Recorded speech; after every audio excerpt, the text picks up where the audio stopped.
one ham and cheese sandwich, one double egg and cheese, one cappuccino. Thank you.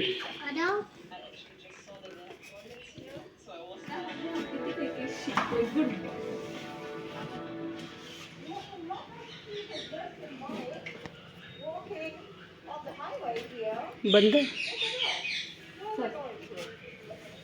तू घ्याल ना chicken bye करा mamma bye see you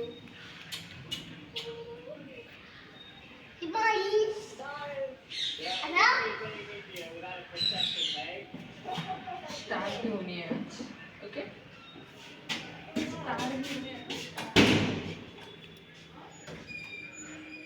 तर सर्वांना शुभ सकाळ. आणि आज आहे मंगळवार. तर आज मला नैवेद्य करायचे, म्हणजे जे आषाढ महिना असतो ना, तर तेव्हा मंगळवारी किंवा शुक्रवारी देवीला नैवेद्य दाखवतात. मेथीची भाजी आणि पुरी किंवा दही भाताचा असा नैवेद्य दाखवतात. तर माझा बाकी होता, तर म्हटलं आज शेवटचा मंगळवार आहे, तर आज आहे ना नैवेद्य करून घेऊ. मेथीची भाजी पण आणलेली होती. तर चला आता, आणि मग गंगेवरती जी देवी आहे ना, तर तिला पण नैवेद्य दाखवायला जायचं आहे. तर आता मी सर्व नैवेद्याची तयारी करून घेते. तर गुळ वगैरे कापून ठेवलेला आहे, गोड गुळाच्या पुऱ्या बनवत असते. तर चला, व्हिडिओ स्किप न करता पूर्ण बघा.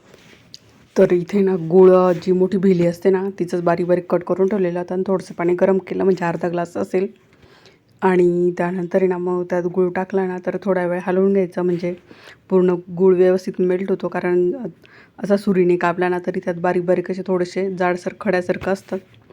तर म्हणून 5-1 मिनटं आहे ना तो गरम पाण्यात टाकून ठेवला. आणि आता वरण मी डायरेक्टच बनवणार होते, म्हणजे डाळ घेतली, त्यात 1 टमॅटो कापून टाकला, थोडासा लसूण टाकला, आणि जी तडक्याची छोटी कढाई असते ना त्यामध्ये थोडंसं तेल टाकलं, जिरे मोहरी टाकल्या, कापलेल्या मिरच्या आणि हिंग, हळद. आणि आता जो हा तडका बनवला तो मी या कुकरमध्ये, म्हणजे डाळीमध्ये टाकणार आहे. आणि डायरेक्ट 3-4 शिट्ट्यामध्ये आपलं वरण तयार होईल. आणि जसं आपल्याला पाणी पाहिजे असतं ना, तर तसं मग पाणी आपण गरम टाकून घ्यायचं आणि थोडीशी उकळी वगैरे काढून घ्यायची. तर झटपट असं वरण तयार होतं. तर अगदी म्हणजे आता डाळ शिजवायची, नंतर त्याला फोडणी वगैरे करत बसायचं. तर अशी पद्धत जेव्हा आपल्याला झटपट करायचं असतं तर. आणि मीठ टाकलं, आणि तोपर्यंत गूळ पण आहे ना व्यवस्थित मेल्ट झालेला होता पाण्यामध्ये. आणि तो गाळणी असते ना त्याच्याने मी गाळून घेतलं, कारण गुळामध्ये ना थोडा कचरा वगैरे असतो. तर मला पुऱ्या बनवायच्या तर नाही, तर मग मी 2 मोठी डिश भरून आहे ना पीठ घेतलं होतं, म्हणजे डायरेक्ट ते गुळाचं जे पाणी होतं ना त्यामध्येच पीठ टाकलं. आणि 3-4 चमचे ना दही टाकते. तर दही टाकलं तर जी पुरी असते ना ती कडक होत नाही, तर छान अशी मऊ होते. आणि 1 चमचा बरे ना मीठ टाकलं आहे. तर जेवढा गुळाचं जे पाणी होतं ना तेवढ्यातच आता जेवढं पीठ बसेल ना तेवढंच कणकेचा गोळा मी मळून घेणार आहे. तर बघा एवढं असं तयार झालेलं होतं. तर आता 10-5 मिनटं आहे ना त्याला भिजत ठेवते. तोपर्यंत मेथीची भाजी पण करून झालेली होती, आणि डाळ पण 3-4 शिट्ट्यामध्ये म्हणजे डायरेक्ट आपलं वरणच तयार होईल. फक्त जेवढं पाणी पाहिजे ना आपण तेवढं त्यामध्ये टाकू शकतो.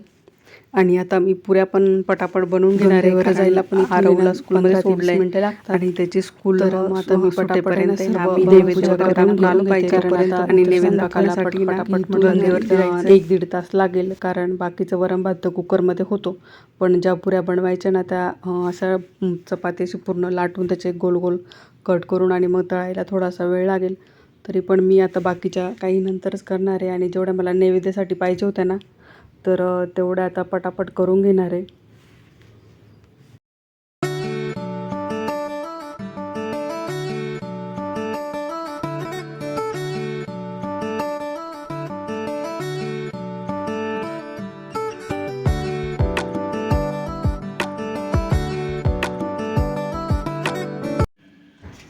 तरी ना खूप जास्त वेळ मी भिजवलं नाही आहे, अगदी 5-10 मिनटं. तरी आता कारण उशीर होईल ना त्यामुळं मग जास्त वेळ थांबू नाही शकत. आणि इथं स्टीलची कढई ठेवली, त्यात मी तेल टाकलं आहे. तर आवडीनुसार तेल किंवा तुपामध्ये तळू शकतो. तर थोड्याशा मी तळून घेतलेल्या होत्या, आणि आता बाकीच्या पण आहे ना त्याही तळून घेते.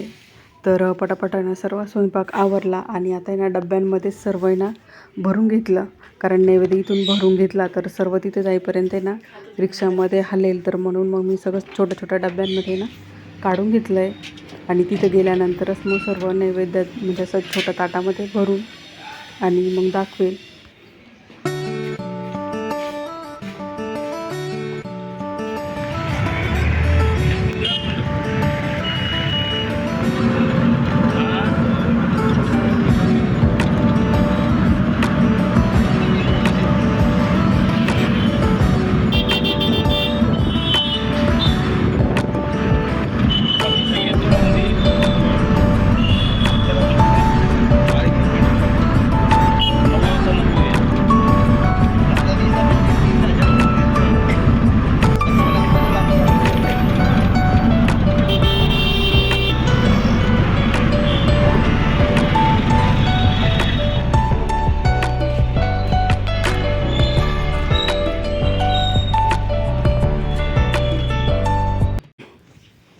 आणि ना मी इथं इंद्रकुंडावरच उतरतो, कारण मिरी म्हसरूच्या ज्या रिक्षा असतात ना त्या इथून म्हणजे 15 ते 20 मिनटं लागतात आरकेवर किंवा मग पंचवटी जाण्यासाठी.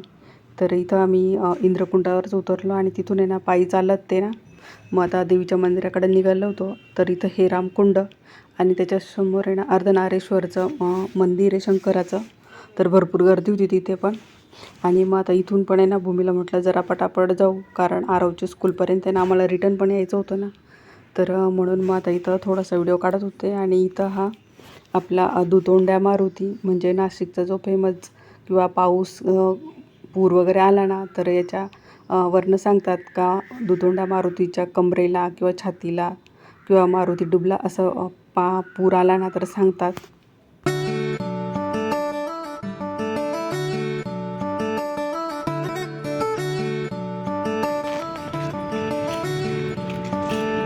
आज गर्दी कमी वाटतं ना.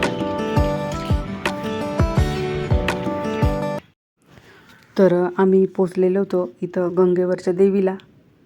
तर आता नैवेद्य पण दाखवायचा होता ना, तर मग आता नारळ वगैरे घेऊन इथंच फोडणार होतो, कारण पूर्ण आषाढ महिना म्हणजे संपतच आलेला आहे बुवा. तर 2 दिवस बाकी आहे. तर आम्ही काही नारळ वगैरे फोडलेलं नव्हतं. तर मग मला आज नारळ पण इथं फोडायचं होतं देवीच्या तिथे मंदिरात.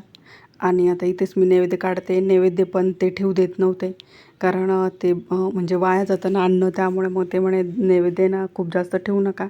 मग मी इथे ना एकच नैवेद्य घेतलेला होता, म्हणजे त्यावरती सर्व भात, मेथीची भाजी, भजे आणि दही, वरण असं मी ना छोट्या छोट्या डब्यांमध्ये घेऊन आलेले होते ना, तेच मी एका नैवेद्यावरती सर्व काढून घेतलं.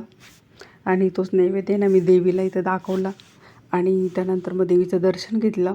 आणि जो नैवेद्य होता ना तोच तिथं बसलेले जे बाबा होते ना एक, तर मग त्यांना आहे ना देवीला नैवेद्य दाखवल्यानंतर तो नैवेद्य ना मी त्या बाबांना देऊन टाकला, कारण कोणीतरी खाणं आहे ना खूप चांगलं असतं. कारण अन्न वाया घालवण्यापेक्षा कोणीतरी खाल्लेलं आहे ना कोणाच्या तरी पोटात गेलेलं चांगलं. तर म्हणून मग मी इथे ना देवीला एकच नैवेद्य दाखवला. तर तरी त्या मावशी बोलत होत्या का नैवेद्य ठेवू नका बुवा तरी. तर बघा इथं ताटामध्ये पण नैवेद्याने साईडला त्याच्यात ठेवलेले होते.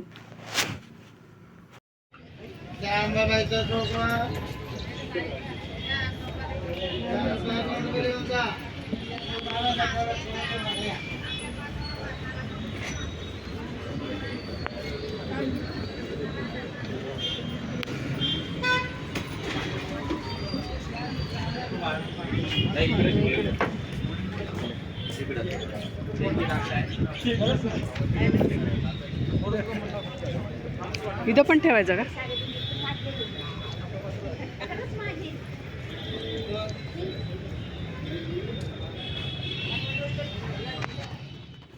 आणि देवीचं वगैरे दर्शन घेतलं, नारळ पण फोडलं. आणि त्यानंतर आहे ना मग देवीच्याच मागच्या साईडनी तिथं 7 आसऱ्या असतात ना, तर त्यांचं पण मंदिर आहे. तर तिथं जायचं होतं ना, तर मग तिथून निघाल्यानंतर कालभैरवचं मंदिर आहे देवीच्या मागच्या साईडला, तर तिथं पण एक नैवेद्य ठेवला. आणि त्यानंतर आता गंगेला पण एक नैवेद्य ठेवते, कारण जेव्हा मी माझ्या मैत्रिणीबरोबर यायची ना, तर तेव्हा तिच्याबरोबर जिथं जिथं मी नैवेद्य ठेवायचे ना, त्या प्रत्येक जागेवर आहे ना यावेळेला मी नैवेद्य ठेवले. कारण जसा आरव झाला तसं नैवेद्य वगैरे दाखवायला काही जात नव्हते, कारण त्याला घेऊन जाणं शक्य नाही. आणि आता तो स्कूलमध्ये जातो, तर मग आता तेवढ्या वेळामध्ये आपण नैवेद्य दाखवून येऊ शकतो बुवा. तर म्हणून मग मी आता यावेळेला भूमी आणि मी आलेली होते नैवेद्य दाखवण्यासाठी. म्हणजे 5-6 वर्ष झाले तेव्हापासून माझं हे नैवेद्य वगैरे दाखवणं आहे ना बंदच होतं. मी घरीच स्वयंपाक करून देवालाच नैवेद्य दाखवायची. आणि जे हळदी कुंकू घेतलेलं होतं ना ते पण पूर्ण आहे ना असं मिक्स होऊन गेलं होतं. कारण ते बॅगमध्ये ठेवलेलं होतं ना, तर ती बॅग जशी हालत होती तसं ते हळदी कुंकू पण पूर्ण मिक्स झालेलं होतं. तर इथं आता गंगेला एक नैवेद्य ठेवला आणि इथं जे 7 आश्रय असतात ना, तर त्यांना नैवेद्य ठेवण्यासाठी आले होते.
तर इथं पण ज्या 7 आश्रय होत्या त्यांनाही नैवेद्य पाणी केला.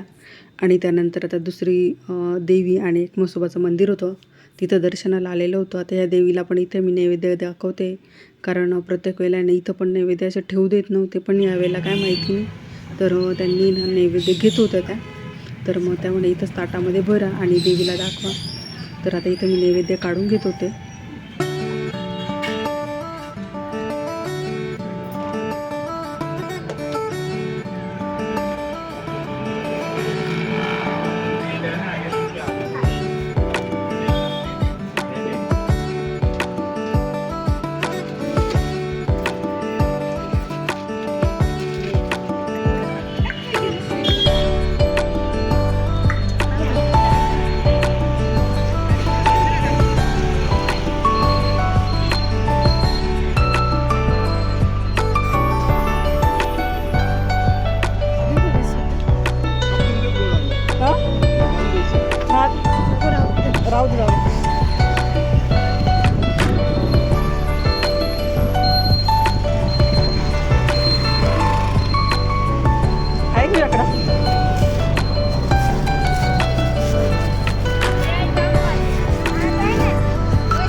तर चला, आज सर्व जे देव म्हणजे देवी वगैरे होतं ना जेवढे गंगेवरचे, तर सर्वांना व्यवस्थित असा नैवेद्य पोचवला.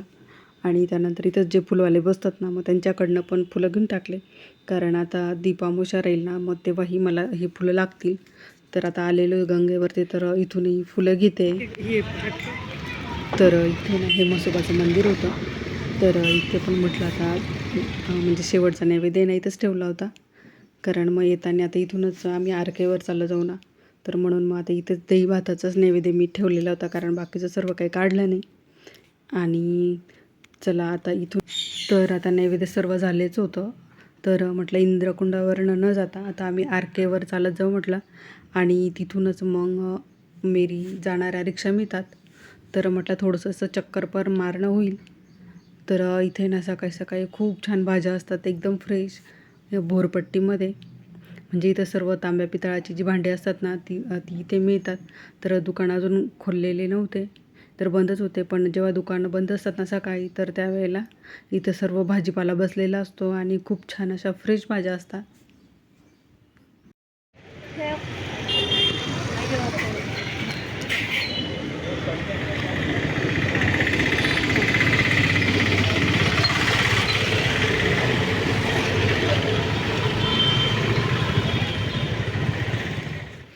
तर चला आता तिथून आरकेपर्यंत पायी आलो आणि आता रिक्षात बसलेलो होतो.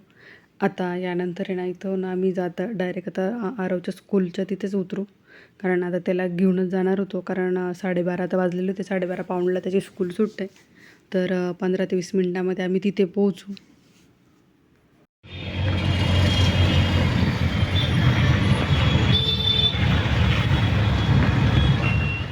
आणि आरवच्या स्कूलमध्ये पोचलं, त्याला घेतलं आणि आता निघालेलो होतो. इथून पण 5 ते 10 मिनटं लागणार आहे.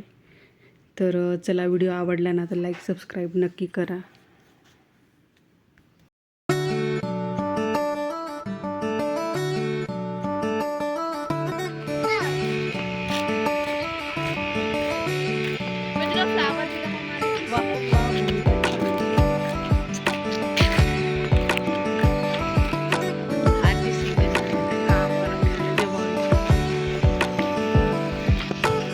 ऑटो रिक्शा जाना है ऑटो रिक्शा जाना है नहीं ऑटो रिक्शा में बाद में